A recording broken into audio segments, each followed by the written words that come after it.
എല്ലാവർക്കും സുബർ സാറാണ്. നമ്മളിന്ന് CBSE 10th വേണ്ടി ദ ഗ്രേറ്റ് ചാപ്റ്റർ ട്രിഗണോമെട്രിയിലെ 2 ചോദ്യങ്ങൾ.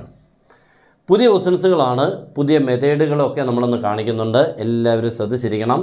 നിങ്ങൾക്ക് പ്രയോജനപ്പെടുന്നെങ്കിൽ ഉറപ്പായിട്ടും നിങ്ങൾ നോട്ട്ബുക്കിലൂടെ എഴുതണം. പിന്നെ നിങ്ങൾക്ക് പറ്റുന്നെങ്കിൽ ഒരാളോടൊന്ന് ഷെയർ ചെയ്യാൻ, ഒന്നെന്ന് പറഞ്ഞാൽ ഒന്നുകിൽ ക്ലാസ് ഗ്രൂപ്പോ അങ്ങനെയൊക്കെയുള്ള ഗ്രൂപ്പുകളിൽ നിങ്ങളുടെ ഫ്രണ്ട്സിൻ്റെ ഗ്രൂപ്പൊക്കെ ഉണ്ടെങ്കിൽ ഉറപ്പായിട്ടും ഒന്ന് ഷെയർ ചെയ്യണം.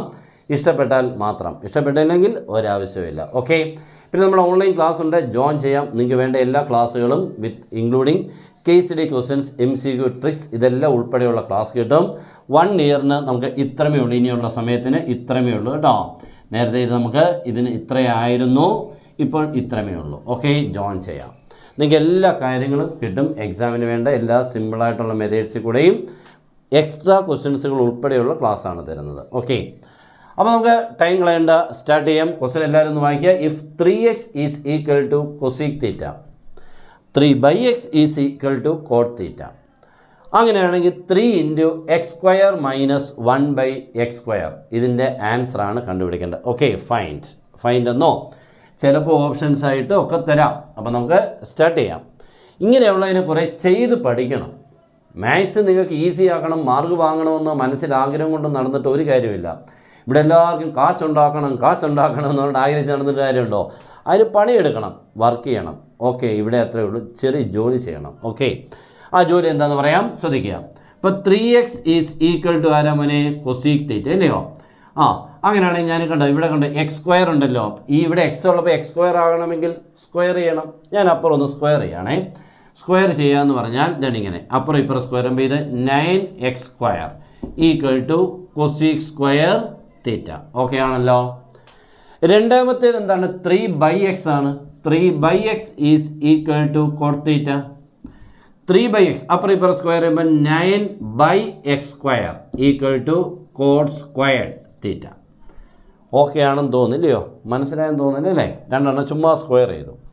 ചുമ്മാ ഒന്ന് മൈനസ് ചെയ്യുക. എന്തായാലും ഇവിടെ ഇടയ്ക്ക് ഒരു മൈനസ് ഉണ്ട്. ഞാനിപ്പോൾ ഇതേ മൈനസ് ഇത്, ഇവിടെയും ഇതേ മൈനസ്, ഇങ്ങനെ മൈനസ് ചെയ്യുന്നത് കേട്ടോ. മൈനസ് ചെയ്യുന്നു.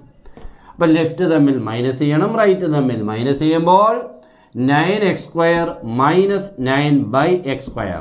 Right side cosec square theta minus cot square theta. ഇത്രയൊക്കെ ഓക്കെ ആണെന്ന് തോന്നില്ലയോ? കുഴപ്പമില്ലല്ലോ.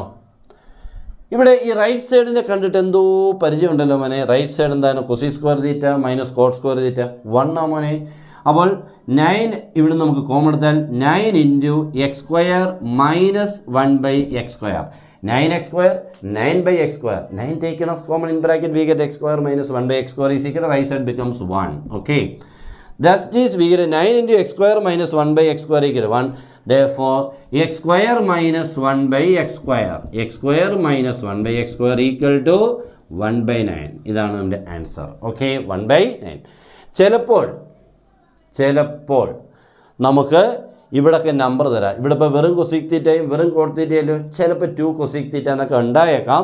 അപ്പോൾ ആൻസറിൽ ഒരു ചെറിയ വ്യത്യാസങ്ങളൊക്കെ ഒന്നുണ്ടാവും, ചെറുത്, അത്രയേ ഉള്ളൂ. അപ്പോൾ നമ്മൾ ഇതാണ് ഇതിൻ്റെ highlight. Cosec square theta minus cot square theta ആരായിട്ട് മാറുമ്പോഴേ 1 ആയിട്ട് മാറുന്നു, അത്രയേ ഉള്ളൂ. പിന്നെ 9നെ കോമ്പ് എടുക്കുന്നു, ഇയാൾ അപ്പുറത്ത് കൊണ്ടുപോകുന്നു. ഓക്കെ, അപ്പോൾ ഇത്രയേ ഉള്ളായിരുന്നു. വലിയ ബുദ്ധിമുട്ട്. അവിടെ ഒരു പ്രശ്നമുണ്ടല്ലോ. 3 × x² - 1/x² അല്ലേ വേണ്ടത്? ഓക്കെ, നമുക്കിതിനെ അങ്ങനെ ഒന്നാക്കാം. ഓക്കെ, 3 × x² - 1/x² ആണ് നമുക്ക് വേണ്ടത് അല്ലേ? അപ്പോൾ നമുക്ക് ഇവിടെ ഇപ്പോൾ കിട്ടിയത് x² - 1/x² ഈക്വൽ ടു 1/9 എന്നാണ്. ഇവിടെ നിന്ന് 3 × അപ്പുറം ഇപ്പുറം ഒന്ന് ഇൻറ്റു ചെയ്താൽ 3 × x² - 1/x² ഈക്വൽ ടു 3 × 1/9, 3/9. അപ്പുറം ഇപ്പുറം 3 കൊണ്ട് ഇൻറ്റു ചെയ്തു. ഈ 3/9 കട്ട് ചെയ്യുമ്പോൾ എത്രയായിട്ട് മാറും മോനെ? 1/3. ഓക്കെ, അപ്പോൾ ആൻസർ വരുമ്പോൾ നമുക്കിപ്പോൾ x² - 1/x² 1/9. ഇവിടെ ഒരു 3 ഉണ്ട്.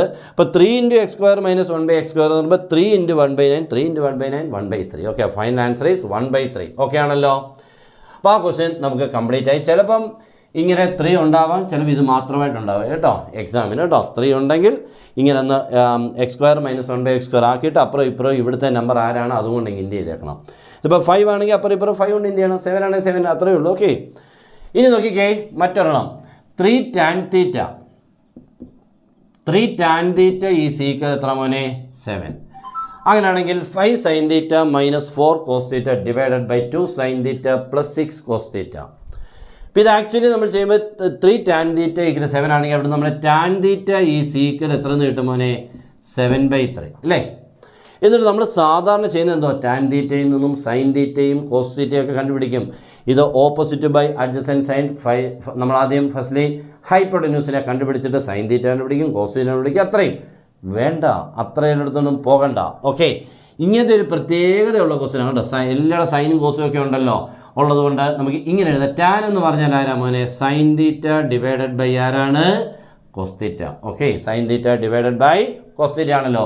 അപ്പോൾ നമ്മൾ ഈ sin θ 7 ആയിട്ടും cos θ 3 ആയിട്ടും അങ്ങ് എടുത്തേക്കണം കേട്ടോ. അപ്പോൾ ഈ sin θയുടെ പ്ലേസിൽ എല്ലായിടവും നിങ്ങൾക്ക് രണ്ടിടത്തും ആയിരുന്നു കൊടുക്കാം? 7. ഓക്കെ, ഈ 2 cos θകളുടെ പ്ലേസിലും ആയിരുന്നു കൊടുക്കാം? 3. അത്രയേ ഉള്ളൂ. അപ്പോൾ 5 × 7 35 - 4 × 3 12 by 2 × 7 14 plus 6 × 3 18. 35 - 12 answer is 23. 14 plus 18 എത്രയാണ്? 32. Answer is 23 divide by 32. തീർന്നു കേട്ടോ. എളുപ്പമായില്ലയോ? ഇങ്ങനെ വളരെ ഫാസ്റ്റായിട്ട് ചെയ്യണം, വളരെ സിമ്പിളാണെന്ന് തോന്നിക്കണം, അതിനുള്ള കോൺഫിഡൻസ് കിട്ടണം. ഓക്കെ, അപ്പോൾ ക്ലാസ് ഇഷ്ടമായെങ്കിൽ ഒരാൾക്കെങ്കിലും ഏറ്റവും കുറഞ്ഞത് ഒന്ന് ഷെയർ ചെയ്യുക. ഞാൻ പറഞ്ഞ പോലെ നിങ്ങളുടെ സ്കൂൾ ഗ്രൂപ്പ് ഉണ്ടെങ്കിൽ ഒന്ന് ഷെയർ ചെയ്യുന്നതുകൊണ്ട് എനിക്ക് തോന്നുന്നില്ല ടീച്ചേഴ്സ് ഒന്നും വഴക്ക് പറയുന്നത്, കാരണം ക്ലാസ് അല്ലേ, ആരും വഴക്ക് പറയില്ലെന്ന് പ്രതീക്ഷിക്കാം. അപ്പോൾ എല്ലാവരും നല്ലപോലെ പഠിക്കുക. Good bye.